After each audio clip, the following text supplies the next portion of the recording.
Hi friends, എല്ലാവർക്കും നമസ്കാരം. ഇന്ന് ഞാൻ വന്നിരിക്കുന്നത് വളരെ സിമ്പിളും എന്നാൽ വളരെ ടേസ്റ്റിയും നല്ല ഹെൽത്തിയുമായിട്ടുള്ളൊരു മിൽക്ക് ഷേക്കിൻ്റെ റെസിപ്പി ആയിട്ടാണ്. അപ്പോൾ നമുക്കിത് എങ്ങനെയാണ് ഉണ്ടാക്കുന്നതെന്ന് നോക്കാം. പപ്പായ മിൽക്ക് ഷേക്ക് ഉണ്ടാക്കാനായിട്ട് ഞാൻ മിക്സിയുടെ ഒരു വലിയ ജാറിലേക്ക് 10 കശുവണ്ടി ഞാൻ ചൂടുവെള്ളത്തിൽ കുതിർത്ത് വെച്ചതാണിത്. കശുവണ്ടി ഞാൻ കുതിർത്ത് വെച്ചിരിക്കുന്ന ആ വെള്ളത്തോടുകൂടി തന്നെയാണ് ഇട്ട് കൊടുത്തിരിക്കുന്നത്. കശുവണ്ടി ഓപ്ഷനിലാണ് കേട്ടോ, നിങ്ങളുടെ കയ്യിൽ ഉണ്ടെങ്കിൽ ചേർത്താൽ മതി, ഇല്ലെങ്കിലും കുഴപ്പമൊന്നുമില്ല. കശുവണ്ടി ചേർത്ത് കഴിയുമ്പോഴത്തേക്കും മിൽക്ക് ഷേക്കിന് നല്ലൊരു ടേസ്റ്റ് കിട്ടും. അതിനുവേണ്ടിയാണ് ഞാൻ കശുവണ്ടി ചേർക്കുന്നത്.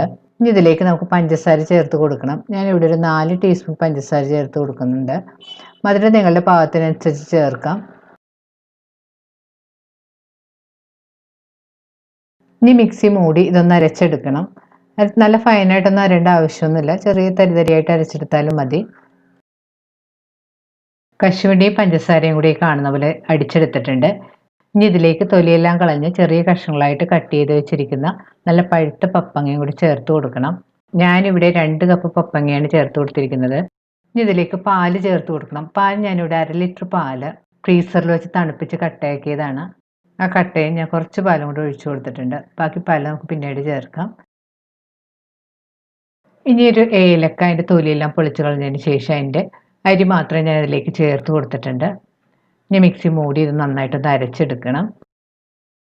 ഇപ്പോൾ പപ്പായ കാണുന്ന പോലെ നന്നായിട്ട് അടിച്ചെടുത്തിട്ടുണ്ട്. ഇതിലേക്ക് ബാക്കിയുള്ള പാലും കൂടി ചേർത്ത് നന്നായിട്ട് മിക്സ് ചെയ്തെടുക്കാം.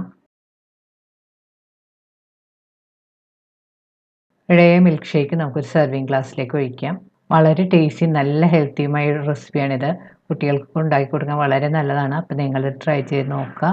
ട്രൈ ചെയ്ത് നോക്കിയിട്ട് നിങ്ങളുടെ അഭിപ്രായം കമൻറ്റ് ബോക്സിൽ ഇടാൻ മറക്കരുത്. നിങ്ങളുടെ ഫ്രണ്ട്സായിട്ട് ഷെയർ ചെയ്യുക. വീണ്ടും ഇതുപോലെ നല്ല സിമ്പിളും ടേസ്റ്റി ആയിട്ടുള്ള റെസിപ്പി ആയിട്ട് നമുക്ക് കാണാം. താങ്ക്